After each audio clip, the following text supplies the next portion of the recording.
Hey everybody. So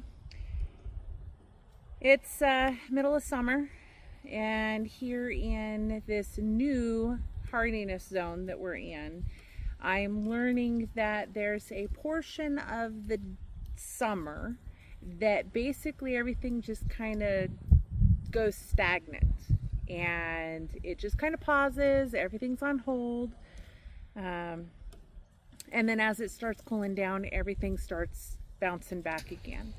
So right now, what we're doing is conditioning the soil, preparing for the fall crop to go in. I have a bunch of starts already. You probably already saw that video. And once things kind of cool down a little bit, I'll be able to put them in the ground. I don't have all of the equipment necessary to protect them against the sun and the heat that's right now. So what we're doing is just kind of waiting. Today is not too bad. Today has been relatively mild. Hey, thank you. So, get it. So, we're just kind of waiting for a little bit. I'm waiting for them to get a little bit bigger and just kind of hardening them off as I move them out of the talk into the sun and back again over the course of about a week and a half to 2 weeks. Just so I know that once I plant them, they're not going to just wilt and die. In the meantime, the garden is doing pretty good. Back in Idaho, we were in, well, let me back up a little bit. Originally, when I first started gardening, it was zone 7. Things changed because the earth is not stagnant. Nothing's going to stay the same forever. It ended up being in zone 6, and I can't remember if it was A or B because that never used to be a thing. Never heard of A and B before. That's been in the last probably 4 to 5 years that I've been introduced to zone number and then letter A or B. So right now we moved from zone 6 because it used to be 7, but it dropped into 6. We may have just kind of been on the cusp of the zone and it just dropped us down into zone 6. So we were in zone 6. Now we're in zone 8. And I don't know if it's A or B. Really, I don't care. Because I'm going to just monitor the weather and watch everything. This is our first year with this garden in this zone. So everything's going to be a learning experience for us here. So we're just kind of playing it by ear and watching as everything grows and see what's what. I have so far pulled 35 hornworms off of my potatoes.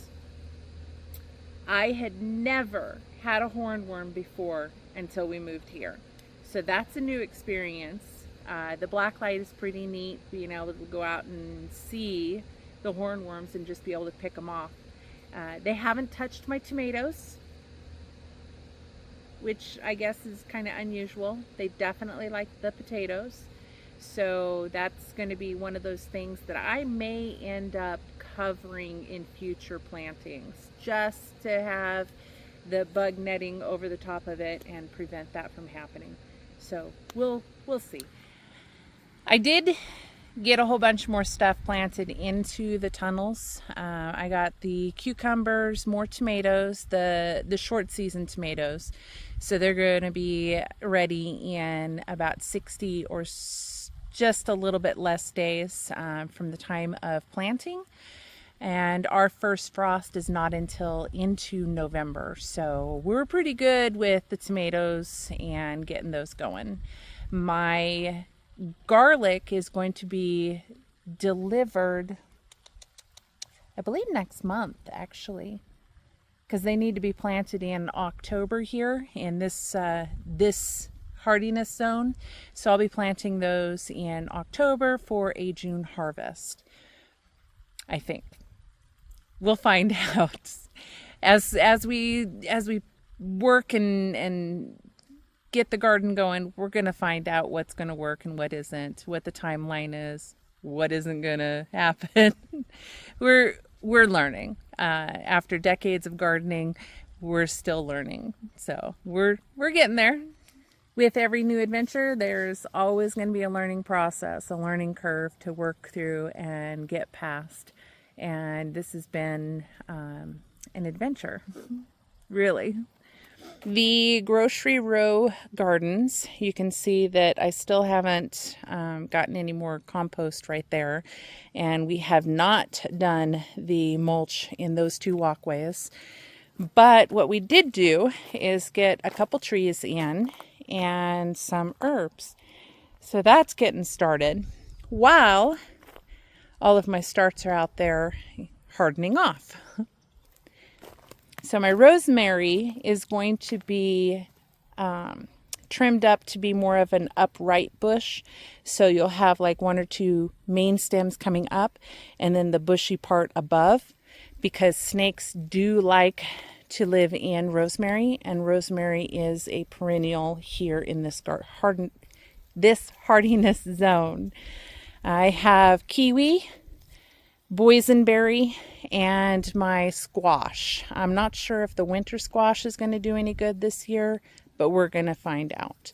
Then I have my pomegranate tree, and that's just dirt. I had to use my wheelbarrow, so I had to put the dirt in the pot, the garden pot right there, until I'm ready to put it back in the wheelbarrow. So what I've been doing is digging a hole, filling it with water, digging it out again, but I don't want the dirt just piled up around it, so I've been putting it into the wheelbarrow until it's ready to go back into the ground. And that's where my fig is going to go. So I'll have 2 figs. I may potentially have 2 pomegranates. I don't know. For right now, it's just going to be 1. Remy, thank you. Gift.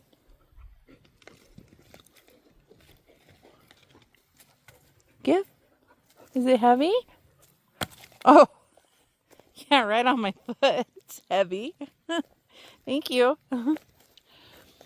I got my sage in the ground. He was not looking very good. It was not happy in the little pot that he was in. So now that he's in the ground, he's going to grow really big. I got 2 other trees in the ground. The one is already showing signs of stress because of being planted, but it needed to be planted. Otherwise, it was going to die. So that is the pear tree. And way over there is my apricot. And then I have another rosemary and some chives over there. I also was able to plant, and yes, I am walking on my garden rows. I was also able to plant some of my comfrey that I brought. And it was all very, very small. I planted several of them that looked about that big. And now I have several that are quite large now. So they're doing pretty good. So all in all, the garden's coming along. It's a slow go process, but it's happening little by little. We're not overworking or overdoing ourselves because we are not 20 years old anymore. We are older and definitely need to make sure that we garden smart and don't kill ourselves trying to get food in the ground. So that's pretty much what's going on in the garden now. Not too much going on. It's just kind of slow. My worm bin is doing pretty good. It's productive. It'll be about 6 months before I get to pull any worm castings out of it, because you want it to be a nice mature bin in order to be able to pull from it. And basically digging into the ground and pulling stuff out stresses the worms, and you don't want to do that too much. So we're going to wait 6 months from the time that we got it, started it, and then we'll start pulling stuff from it. And then we'll put it in the garden along with all the rabbit poop. So that's the garden, mid-August, late August. Yeah, it's about late August now. So it's starting to cool down pretty good, and I think that the garden's going to start perking up really, really fast. So we'll have September, October, and about half of November to get the rest of everything going and harvested or prepared for winter harvests. So it'll kind of go dormant in about November and slow down quite a bit, and then we'll start harvesting in December and January. So that's pretty much it for now. We'll see you again next time. Bye.